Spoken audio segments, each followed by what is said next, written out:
None of these attractions are ready yet, of course, but the park will open with the basic tour you're about to take. And then other rides will come online 6 or 12 months after that. Absolutely spectacular designs, spared no expense. And we can charge anything we want, $2,000 a day, $10,000 a day, and people will pay it. And then there's the merchandise. I can personally... Donald, this park was not built to cater only for the super rich.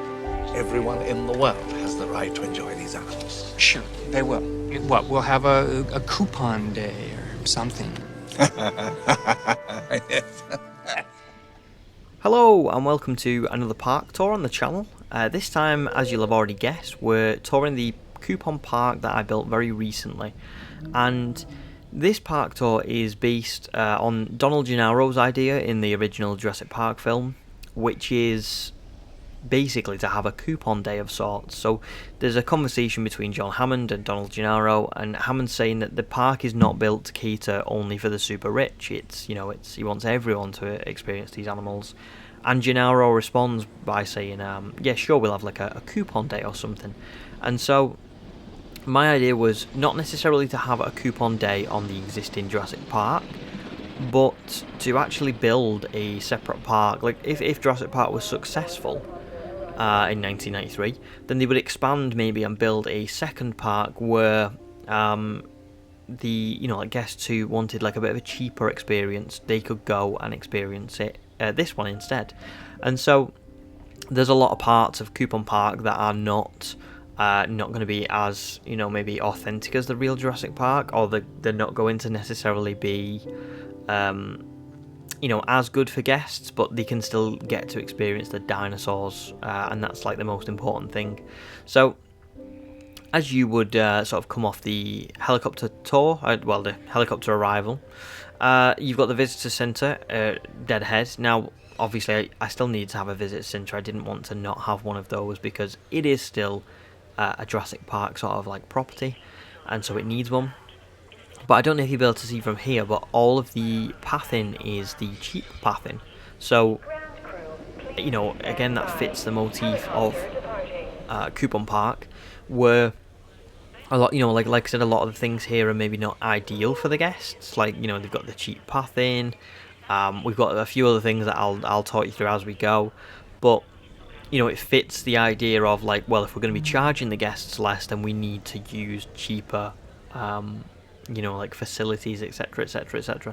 So if we go down here, if we go left instead of like going straight to the visitor centre, we'll actually come to the guests like accommodation. And we've got 3 hotels on Coupon Park. We've got at least in this part, which is like the guest resort, it's not very big, as you can see again, like to fit the motif. We've got a Jurassic Cafe, we've got a Jurassic Gift Shop, we have got an emergency shelter, and we've got a couple of restrooms at the back, as you can see. But also what you'll notice, especially with like, not just the dinosaurs areas, but the guest areas, everything's quite overgrown. It's not very clean in terms of like the foliage, etc. Like a lot of the trees are like coming over onto the path, and like I said, there's a lot of just like the coastal or grassland, etc. terrains on there.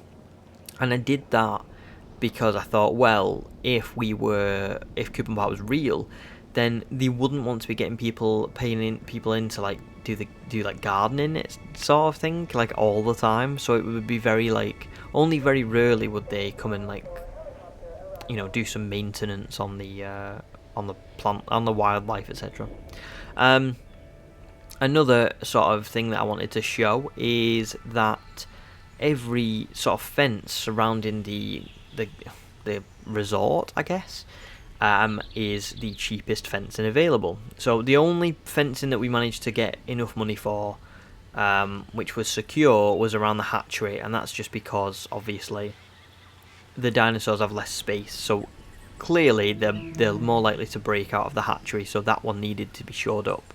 However, every other fence surrounding the resort is the cheapest fencing available, and as you can see, if I just zoom out and I go up a little bit, that goes right around the resort still. and you'll see why in just a minute, but it's the cheapest fencing. So again, that fits that theme of like being a little bit cheaper again. Then over here, if we was to go right instead of left, there is like another cafe and another gift shop. In fact, the trees have actually nearly overtaken the cafe. See again, not they're not gonna, even when it's like kind of looking a little bit, not ideal in terms of like professionalism or whatever. They're leaving it. They're not doing the gardening just yet because costs. And yeah, so we've got some more facilities over here, but only a few. Dan, that's just before you go on the tour, basically. I also have, like, in every facility, again, to fit the coupon park sort of thing, everything is very cheap.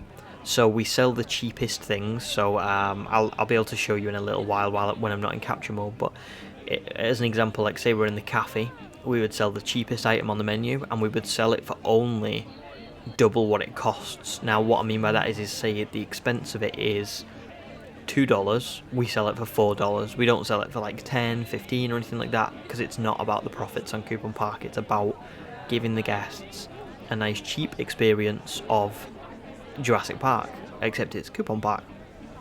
As you can see, there's only one ranger station with 2 ranger vehicles, so you've essentially got a combined 4 staff looking after the entirety of Coupon Park, which again fits that motif of, well, we can't afford to be paying, if we're charging guests less, we can't afford to be paying volumes of staff to look after the park. So that's all we've got in terms of rangers, and they look after the entire park. It is a big park, and I should also mention that this has been built on Nublar North, so yeah, it's a very like sort of expansive park, and we've only got 2 ranger teams to look after the entirety of it. Then if we go on to the tour, which is the main part really of Coupon Park, it's not that's why the resort and the facilities are so minimal, because it's about the tour more than anything. It's about them seeing the dinosaurs, and obviously if we have tons of like resort stuff, then that's just too much of an expense. So we've got the Jurassic Park gates. I couldn't really stop myself from having the Jurassic Park gates, because it is still a Jurassic Park sort of facility, and the tour just comes around to the left over here. Now, one thing you'll notice immediately is that while I do have these fences here, the dinosaurs are pretty much free to roam about this entire area, basically, and the resort is fenced off, as you can sort of see on the left there where the gates are. But the dinosaurs themselves are free to roam around, which is why the resort has to be fenced off. But again, it's only the cheapest fencing, so the guests aren't necessarily the most safe, but again, it's all part of that experience of being cheaper. As you can see, I've fenced off this part around the tour, and the reason I've had to do that is just because, I don't know if you can see right there as an example, there's a stegosaur got inside and a Dryosaurus has got inside, and it's stopping the tour vehicles. But in general, if I didn't have all this fencing around there, then the tour vehicles would essentially never move.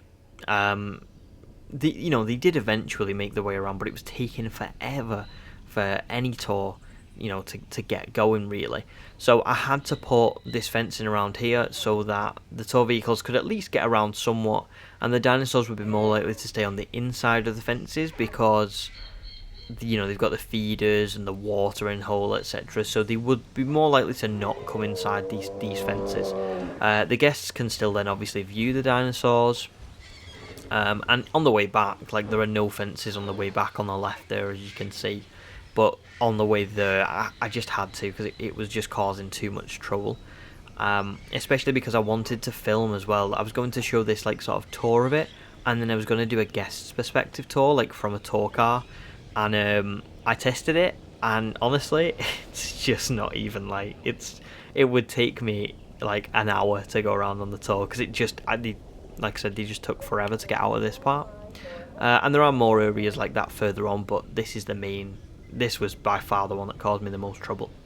As you can see, I've got Brachiosaurus, I've got Triceratops, I've got Stegosaurus, and I've also got a lot of Dryosaurus running around. And what I tried to do was I tried to have varied dinosaurs. So obviously, like, this exhibit is all herbivores, but I tried to have varied dinosaurs, and I tried to keep it true to Jurassic Park. So I have gone for dinosaurs that are not in Jurassic Park as well, you know, like they were just from that era. Like, so as an example,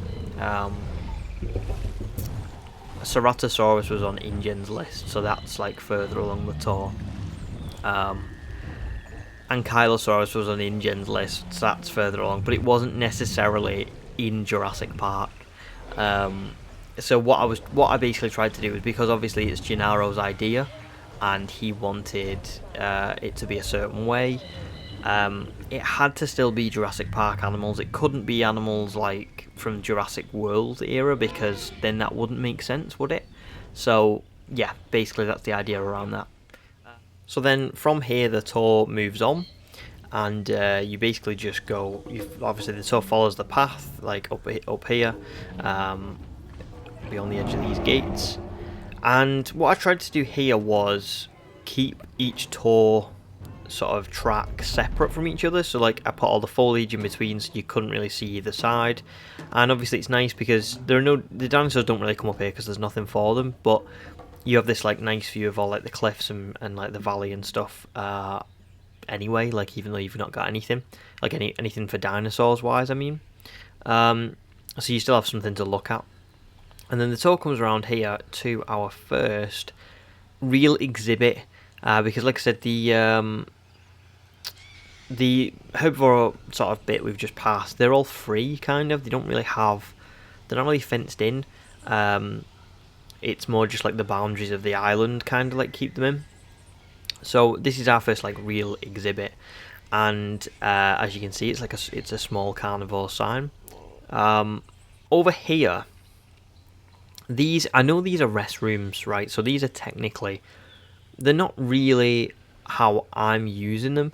I basically envisioned them as like small like ranger huts. So because we only have a small ranger team, they, you know, would struggle to take supplies across the island with them. So occasionally there will be like one of these buildings outside an exhibit, so they've already got supplies like up ahead for them, and they can just drive there and get anything they need for the exhibits that are around that hut. So that was my thinking around that. All the tour vehicles, even for dinosaurs that aren't technically free, all the tour vehicles do go through the exhibit. And as you can see, you've got some, like a carnivore feeder, and then you'll be able to see what the dinosaurs are that are in here. They are the Troodons. And what I did with the Troodons was, the reason I picked the Troodons was because while they're not canon to, you know, Jurassic Park the film, maybe, they were in Jurassic Park the game, the Telltale game, and yeah, I just thought they'd be like a nice addition because they weren't particularly like, they weren't really in the film, at least that I know of, like there was no mention of them in the films or anything, but we know that they were kind of in development. So yeah, I've tried to keep the dinosaurs separate to the ones that were in, you know, the Jurassic Park films, so it's ones we've not seen, but still be like, you know, like a cool dinosaur or whatever. So yeah, Troodon are obviously in this exhibit, and yeah, they've kind of got like a rocky, sandy kind of exhibit with, there is still some forest, but yeah, it's more like a rocky, sandy kind of thing. This exhibit actually is shared with another one on the far side, which we'll see on the way back. But the next exhibit is it's just one large exhibit basically. So the tour vehicles would come through here, and they would get to round about here. There should be a carnivore feeder up ahead, and the only thing is the dinosaurs that are in here are a little bit more difficult to spot. So we'll have to see if we can see them. So obviously there's a carnivore feeder on this side and there's a carnivore feeder on the other side. I can actually just see a couple there in the background. They've gone behind that rock. There's one. And it's Herrerasaurus. So there are 5 of them in this exhibit.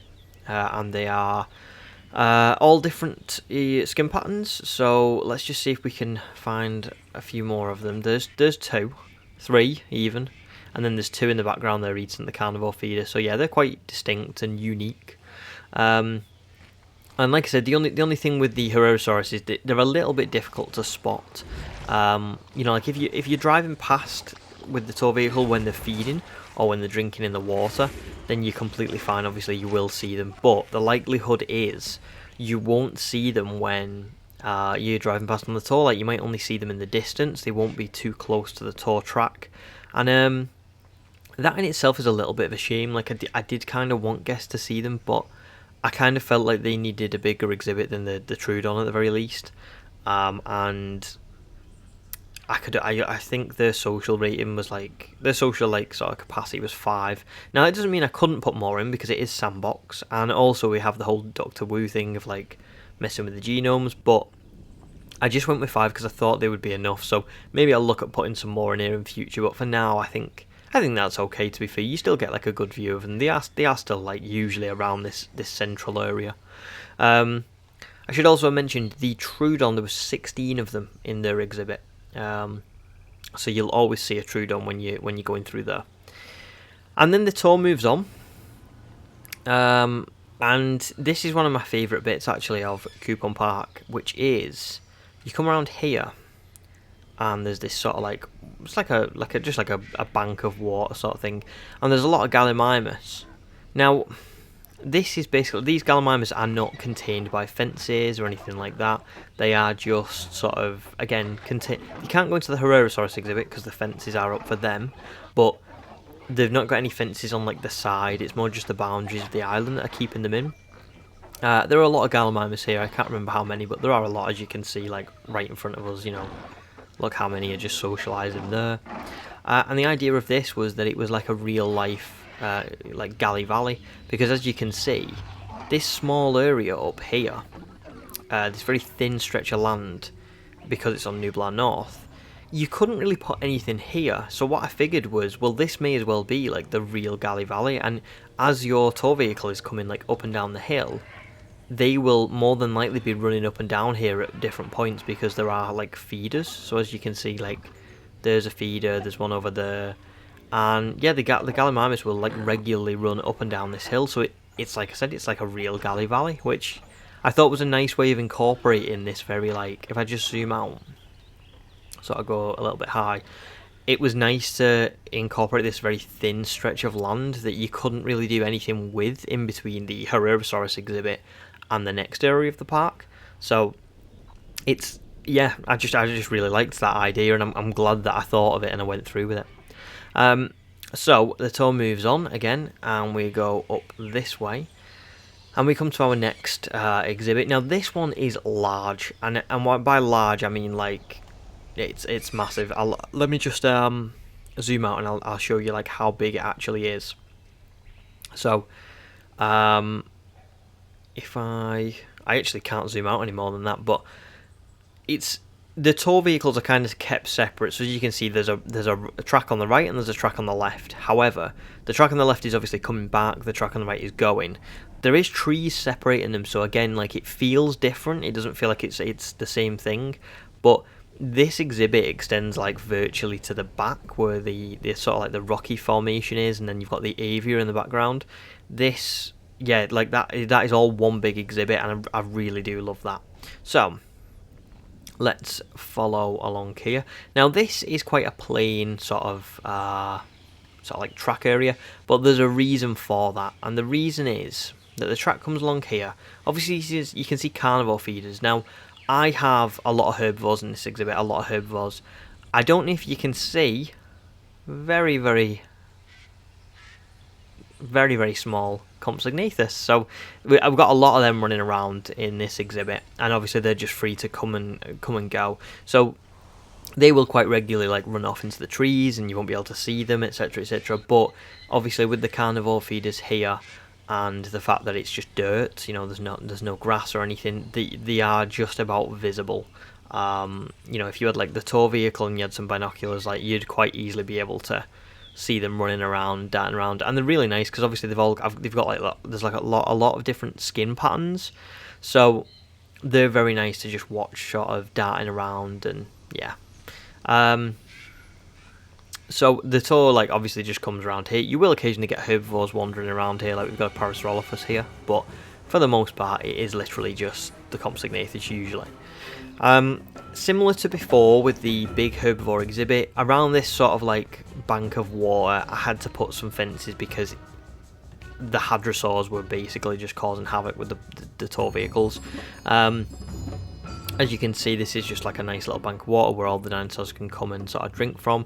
There's ankylosaurs, there's Euoplocephalus, there's Parasaurolophus, there's Edmontosaurus, and yeah, there's just tons of them where they can just come and enjoy this bit. And the tour obviously loops around, so it will show you on the way back, but like this is like the on the way there, I guess. And it comes around here. And this is where the fencing stops, because to be honest, there's not many of them come along here. As you can see, a little compy running around then in the bottom left. More feeders, etc., but at least they're a bit more spaced out. So unlike the water, they don't particularly like come near the tour tracks, or if they do, it's only like 1 or 2 of them. And all the Edmontosaurs apparently are just like chilling around here at the minute. But you will occasionally, you get Parasaurolophus or Ankylosaurus, etc., coming over here. And that's the first leg of the big herbivore exhibit done. And now we're moving on to the only large carnivore exhibit on the entire island. Again, as you can see, I've got a little, what I call like a little ranger hut. So that if the rangers are venturing this far out, they've got something to, to stock up on supplies, etc. And this exhibit's a nice one. It's the last sort of real exhibit before you go back to the herbivores, which is like basically just like one big stretch of open land. There's a bit of water here with some lighting around it, and it's really just like it's kind of like a cliff formation kind of thing. It's a very wavy sort of path, but this has got 3 Ceratosaurus in here, and as you know, like they're one of the cheapest large carnivores. Really good for just, being like a nice cheap attraction, which I think embodies Coupon Park really well. Like I've said before, it's, you're still giving the guests an experience, but it's not a T-Rex that's really expensive and hard to manage, etc. It's, it's Ceratosaurus, which is obviously a lot cheaper and just easier to manage. Before we do go back down the sort of like the cliff sort of exhibit where the Ceratosaurus are, I did want to show one more thing off, which is that Coupon Park is built on Nublar North, and what I envisioned was there being an aviary in Nublar North maybe that was abandoned, and they didn't have the money to like actually clear it out. So what they did instead was just basically like build the Ceratosaurus enclosure like in front of it and like wall it off with foliage so you can't really see it. But as you can see, it's flooded, it's very overgrown. There's some facilities there as well. I actually did try to get this to sort of be damaged by a storm, but with Nublar North being so huge and difficult, it's just difficult to get a storm to hit a specific spot.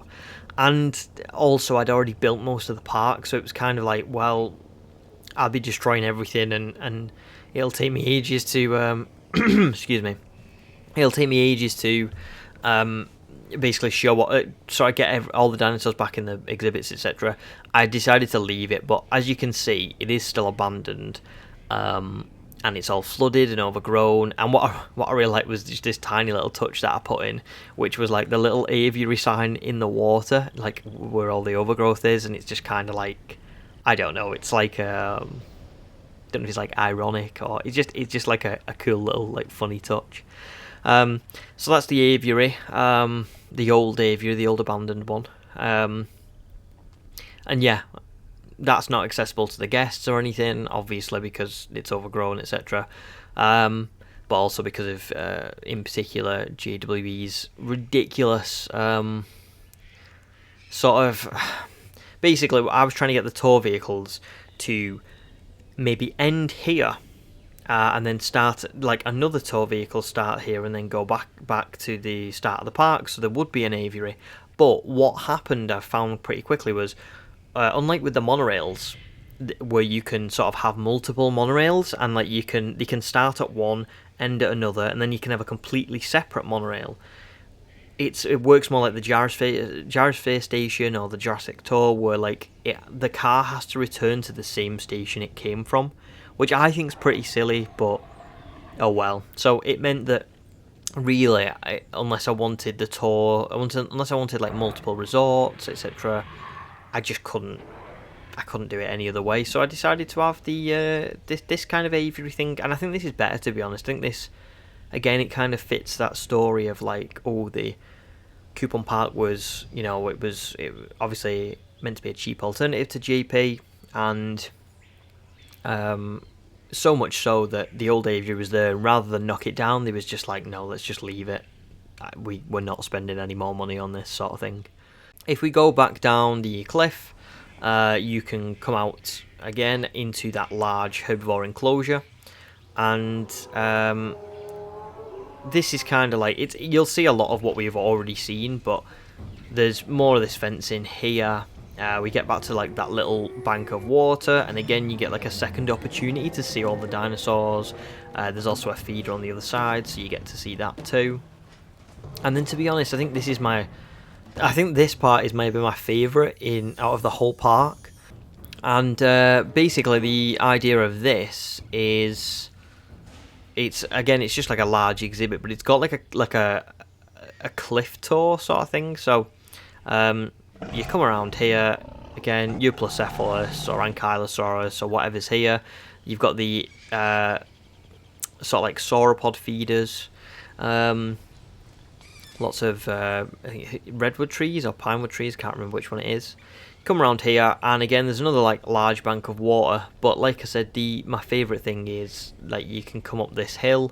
The tour takes you up this hill, and you get like a lovely view of like overhead of what any dinosaurs that are drinking at the watering hole, etc.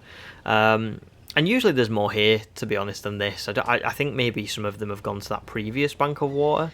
But yeah, I mean, even if you're lucky, like you can see like sometimes compies like drinking in the water and stuff. I can't see any at the minute, and I mean, to be fair, they're so small that it's very difficult to see them. But I have seen like compies running on the hills and stuff before.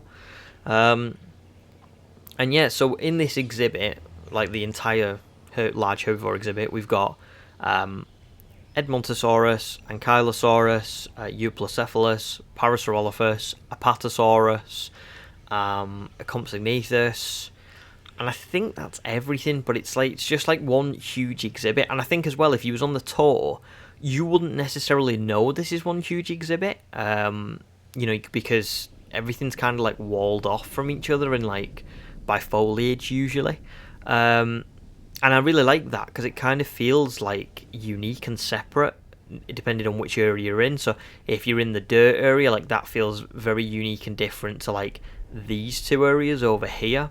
And then obviously you go up to the Ceratosaurus cliff, which is a separate exhibit. But then when you come out and you pass the beach sort of area again, you would go, oh yeah, we was on that side before. And then when you come out here, I don't think you would realise that this area on the left is actually like still a part of this area on the right.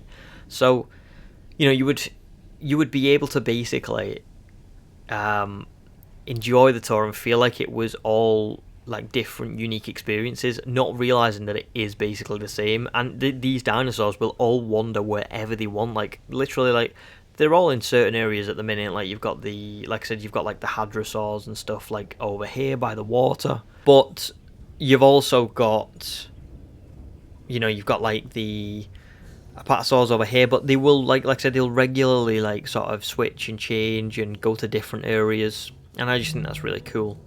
And yeah, I mean, look at that for a sight. The abandoned aviary in the background, the Ceratosaurus hill, the bank of water and the hadrosaurs.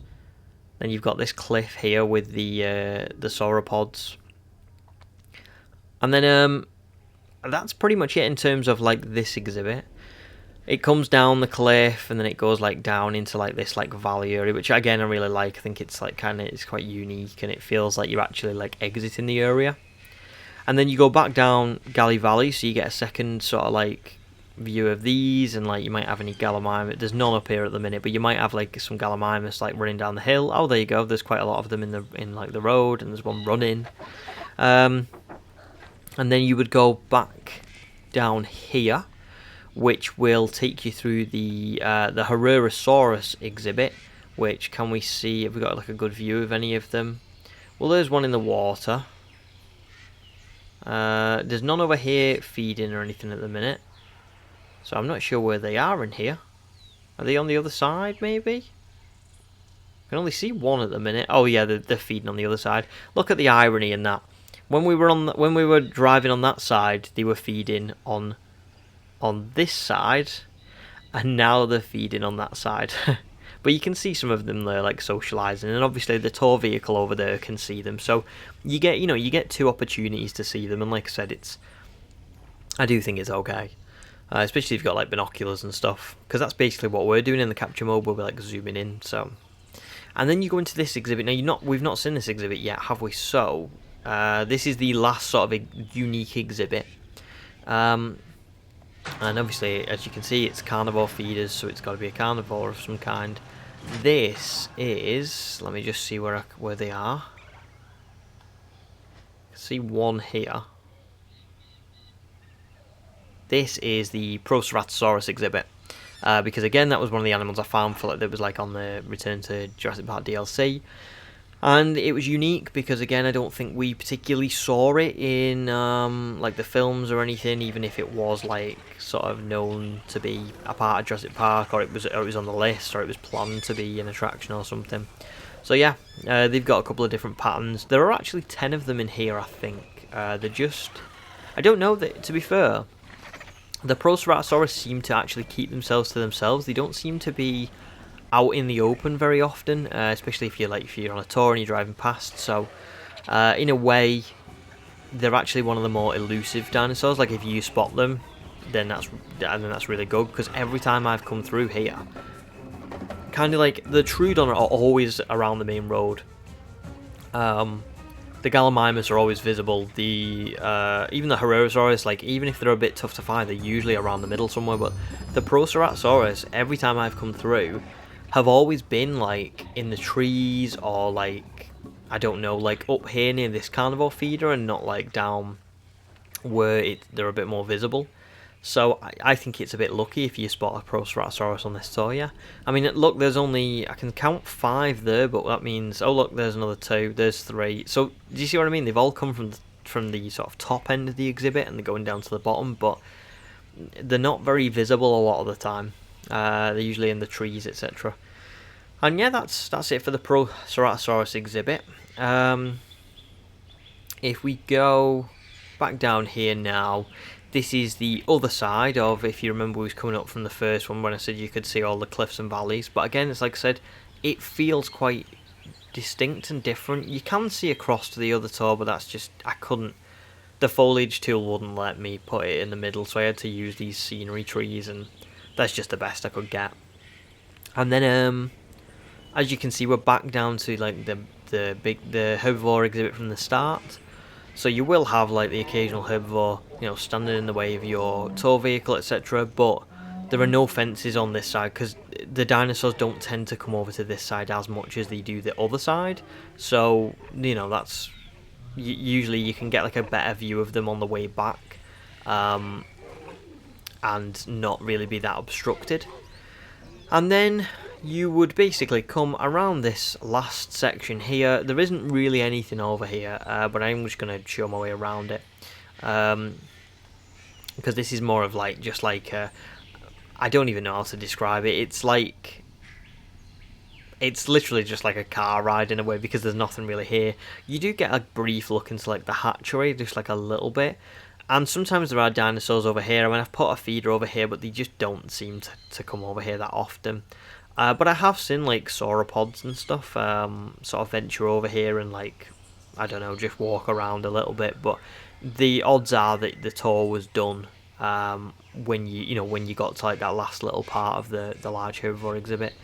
And then as you come out, it's a normal gate. It's not a Jurassic Park gate or anything, because the tour is done. And yeah, there's the tour sort of facility, and that is pretty much everything. So I really hope you enjoyed this park tour. I mean, it took me a while to make. I'm gonna have a quick look in a second actually how long it took me to make, but I think it was, if I just go to load, 8 hours and 28 minutes. This one took me to make. And as you can see, like it's just, I don't know, I've put a lot of effort into it, so I really hope you enjoyed it and enjoyed the ideas behind it, because as everybody knows, in unmodded Jurassic World Evolution, the game can be quite limited, and there are things that, make it a pain to build, and I don't know, just in general, it can be difficult to create unique parks sometimes. I'm not saying all the time, because I have found that I've made some unique ones, but it can be difficult to make unique ones, and I find that the best way of getting around that is to try and put your put unique ideas in. And I don't just mean try and build a unique park where you have different exhibits and different dinosaurs, but I mean try and have different themes and stuff. So like I said, Coupon Park, and I've got the cheap fencing, and I've got the cheap pathing, and I've got if we go on the Jurassic Cafe, it costs $2, I sell it for $4. It costs $1, I'm selling it for $3. Well, I've kind of gone against my double rule there, but you see what I mean. And I've tried to be I've tried to give the guests as good of an experience as I can without making it too expensive, etc., etc., all to fit the theme. And I think that really does help and go a long way in creating a unique sort of park. So yeah, that's all from me. I really hope you enjoyed it, and let me know if there's anything you'd like to see different about it, or anything you think I could have done better, because I do like that. I do like sort of fine-tuning my parks and trying to make them as good as they can be. I should hopefully have another park tour coming soon for something that I'm calling the Rainforest Reserve, which is it's basically the idea that the DPG gained the funding it needed without having to go to Eli Mills, and so the events of Fallen Kingdom didn't happen, and the dinosaurs were relocated to a quote-unquote sanctuary. I'm not playing the sanctuary map, I'm using the 1993 Nublar because I wanted it to be as big as possible, but yeah, that's a really good park, and yeah, hopefully I'll have that one up soon. So once again, thank you so much, and I'll see you in the next one. This is the Fossil Fool, signing out.